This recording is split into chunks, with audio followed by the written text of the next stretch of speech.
I'm Aaron Baker, and you're in the GSM Nation at youtube.com/GSM Nation. Today it's an Android versus battle, the HTC One, a very popular Android handset, versus the Samsung Galaxy S4, another very popular Android smartphone. Which one will come out on top? Let's put them together in a test and see which one ranks supreme.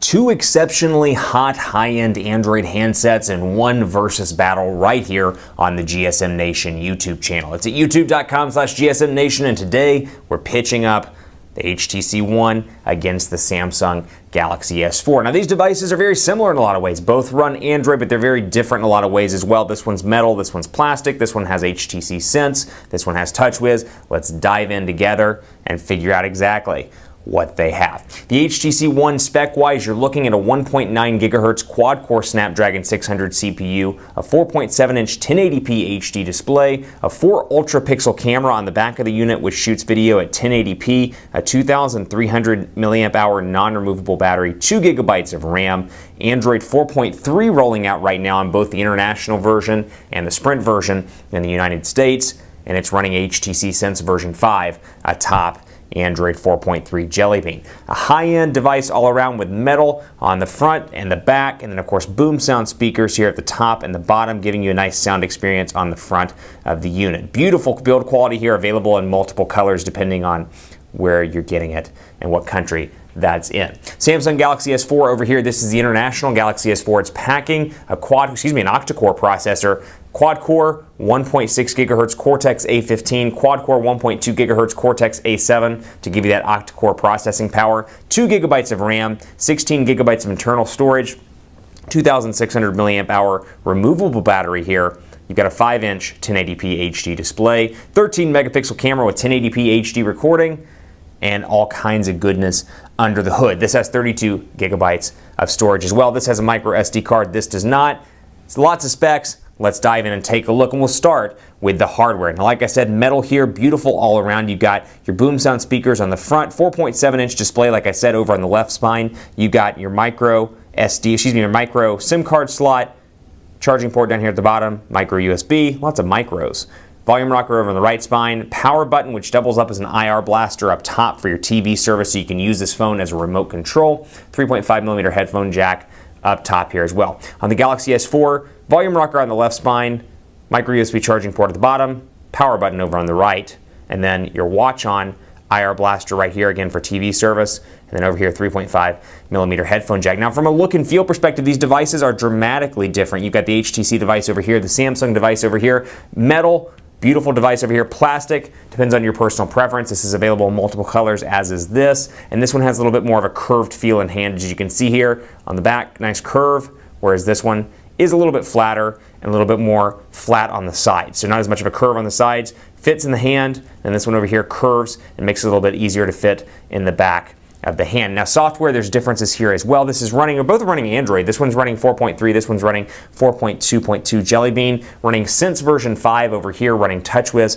over on this device. And you can see even though both of these are running relatively recent builds of Android, they look dramatically different when you get into the individual app drawers right here. You can see scrolling down on the HTC One gives you access to all of your applications over here, scrolling side to side, and to get to your widgets, all you have to do is press and hold somewhere on one of the home screens, and not only can you add panels, but you can also add additional widgets. Now it's worth pointing out a couple of key differences here. One, the overall look and feel, obviously. You've got your applications here and your widgets to access right here in the menu area. You don't have that over here. You got, similarly, as I'll show you by going back here, you've got your notification area down here at the top rather, and then down here at the bottom you've got your app drawer with some shortcuts as well. Phone, messaging, browser, and camera out of the box, and you've got shortcuts here. You can obviously change these around on either device to make it your own and make it customizable. I can pull messaging out, for example, and put Sprint Zone down there in the bottom. You can really make these your own, just a little bit different in terms of the overall look and feel. Now both of these bring some value adds to the table as well. HTC's One brings Blink Feed to the table, which is a news aggregator of sorts, and their theory here is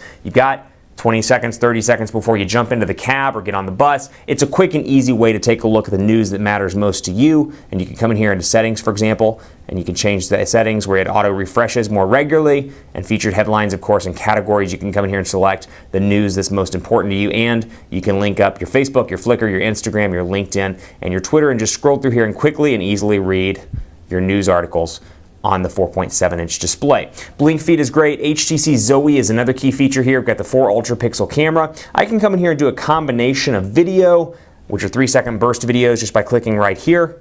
So for example, it'll capture my voice, it'll capture the Galaxy S4, for example. I'll bring it in and out, and it captures that. Take a couple of pictures as well. Just snap a few here. And then I can go into my gallery and take a look, and it creates a custom video for me. So we'll go into gallery, for example, scroll down through here, and we'll see October 2nd, 2013. And it creates a custom video that I can share with my friends and with my family. No editing involved on my part, as you can see right here. Not only that, I can change it around to different types as well. So Eiffel, for example, will give it a whole different feel. That's a pretty cool feature out of the box, and something I think a lot of people, particularly those interested in social media, will really latch onto and enjoy. Over here, a lot of value adds in the software as well, but these really come from value adds in the settings. You can scroll down here, for example, and see a wealth of options, including motions and gestures, smart screen, air view, and voice control. So we'll go into motions and gestures to start, and you've got a ton of options here. Air gesture, I can move my hand above the front sensor, motion, palm motion, and calibration as well. And then down through here, air view, information preview, progress previews, all these different good things. And the way that works out is, for example, I can do this. I should put it down to do this. And I can scroll easily using my hand, as you see right here. And then I can move that application to another menu just by moving my hand around, as you see, like that. Very cool, a nice feature, and again, a lot of different cool software features like that. Not to mention that within the Galaxy S4's own camera, you've got a wealth of options here. 13 megapixel shooter, 1080p HD video recording capabilities, and I can come in here and do a wealth of different things, including a dual shot mode, where I can turn on my front-facing camera and access that and take pictures together with the front-facing camera, and then of course the rear-facing camera is there also. And then there are various modes that I can go into, including auto, beauty face, best photo, best face, sound and shot, drama, and more. So a lot of different options to animate things, to change things, to erase things, for example, if there's something in the background, and more. So all in all, both of these are great devices. It depends on what you care for in your device. If you're looking for that software value add, those software goodies, Galaxy S4 may be your device. And all in all, it's also going to depend on personal preference as to what you like in the overall look and feel, because they do look drastically different, as you can tell on camera. Very different devices, depends on what you like. Overall, they're both good Android cell phones, but the win goes to the HTC One. Keep it locked right here on GSM Nation. You can pick up both of these devices online at gsmnation.com. They're unlocked, and they'll get it over to you nice and fast. Keep it locked right here on the YouTube channel, youtube.com/GSM Nation, on Twitter at GSM Nation, on Facebook at facebook.com/GSM Nation, as we continue some versus battles, some reviews, and more. You're in the GSM Nation. Keep it locked right here and be a part of the mobile conversation. I'll see you next time.